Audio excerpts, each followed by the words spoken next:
It's spelled wrong. It's spelled wrong. And like nobody caught him on that? Nobody thought to double check? No. I'm gonna get to the bottom of this.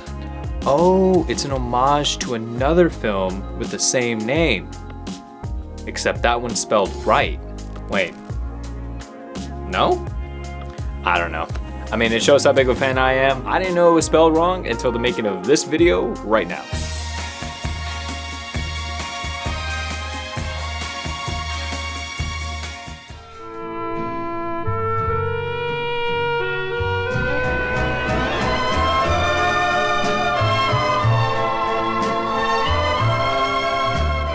Inglorious Basterds is a film about a ragtag group of Nazi-killing army soldiers and influence of film.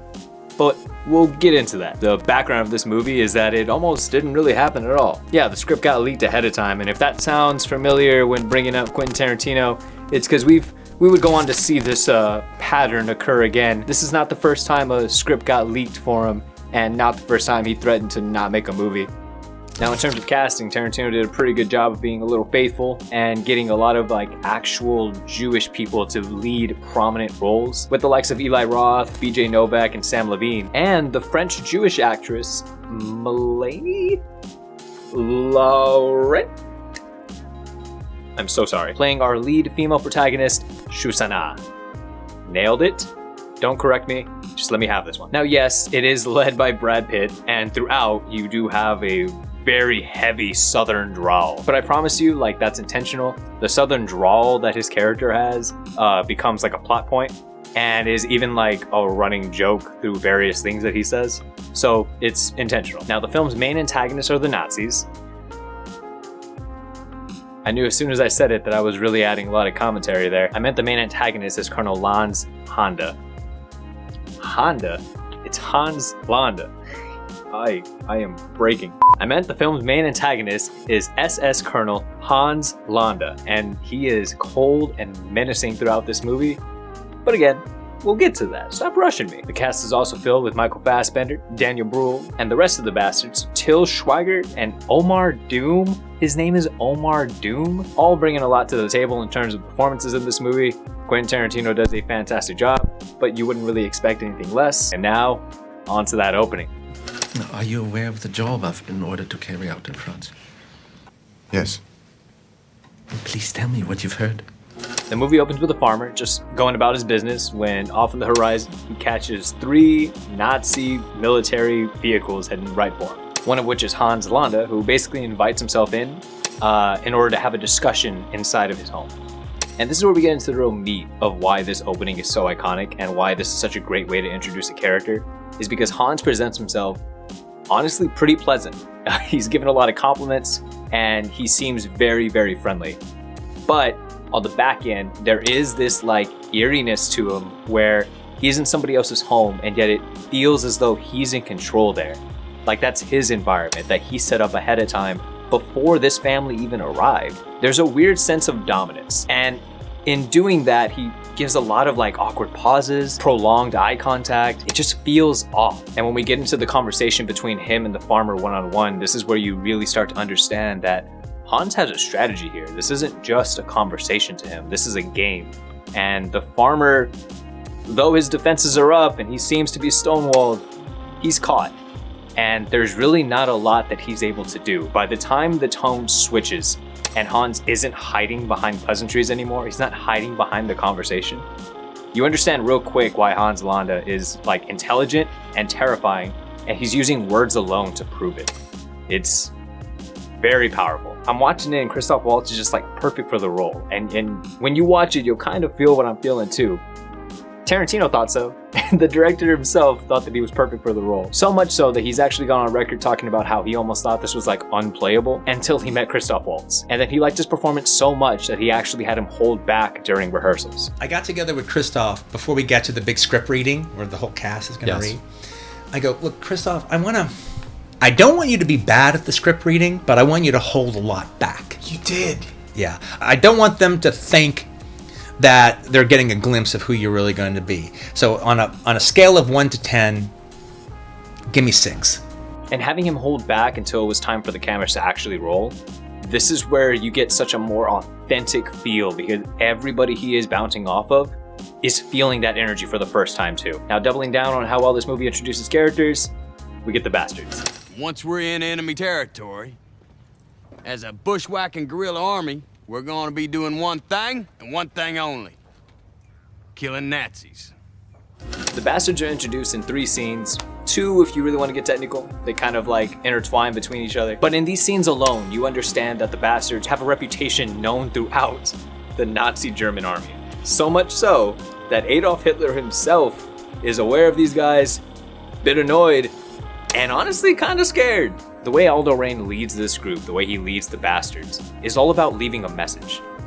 Killing them, that's surface level. But when you look past it, it's very clear that everything he does with this group is to be as efficient as possible with delivering a message. And holy shit, I love the idea of the Bear Jew in this movie, because he's just a guy. Like, he's just a guy. He's a big guy, but he's not even that big of a guy, and he just has a bat, and like, that's it.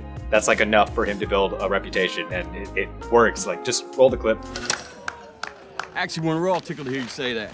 Quite frankly, watching Donnie beat Nazis to death is as close as we ever get to going to the movies. Donnie! Yeah. Guy's German here wants to die for country. Oblige him.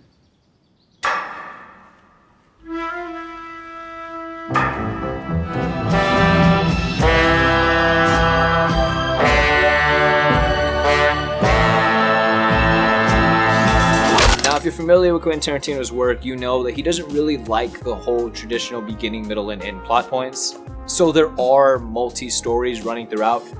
A story following the Bastards, B story following the surviving Shoshana, and then the C story is actually following Hans Landa, having 3 consecutive stories, having one mingle with the 2, but never having 2 actually cross paths, and yet they all lead to the same conclusion, focused around the premiere at a movie theater for Nation's Pride, which is like a Nazi German propaganda film. It feels bigger. It makes the stakes feel so much bigger. So yeah, like, it's a lot more to bite into as a movie, but it never feels too much. This movie does change history. I don't really think that because he changed history with it, that that's a bad thing. I actually would argue that because he was able to write so well of a script, that it's even more impressive and it's more entertaining and it's a better movie because of it. When talking about a comic book adaptation, it's not a bad thing if a filmmaker decides to make changes from the original source material.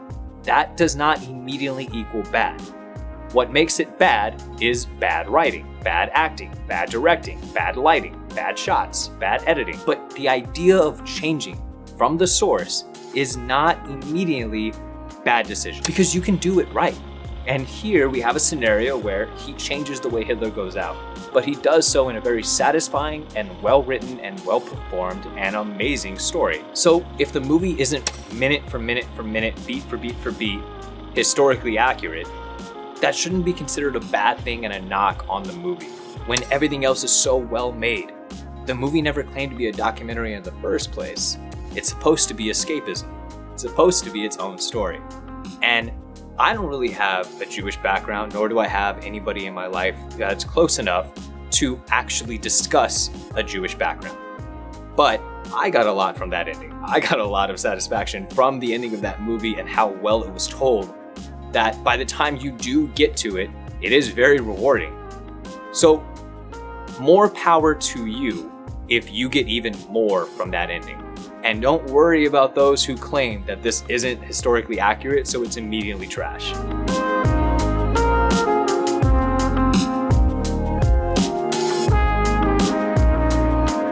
My final thoughts are, it's my favorite Tarantino film.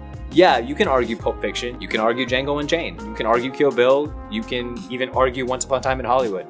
But to me, this really does feel like his work epitomized in one movie. And I really do think there's something about the idea for a film about the influence of film. You can either love him or hate him. And he's said some things that are very questionable. He's done some things that are even more questionable. But when you look at his body of work, he's a consistent author. And I just think that this happens to be the one that reflects him the best. So if you haven't seen it, I highly recommend it. If you have seen it, watch it again, because there's always just so much to get every single time you view movies like this that are this well made and this well written.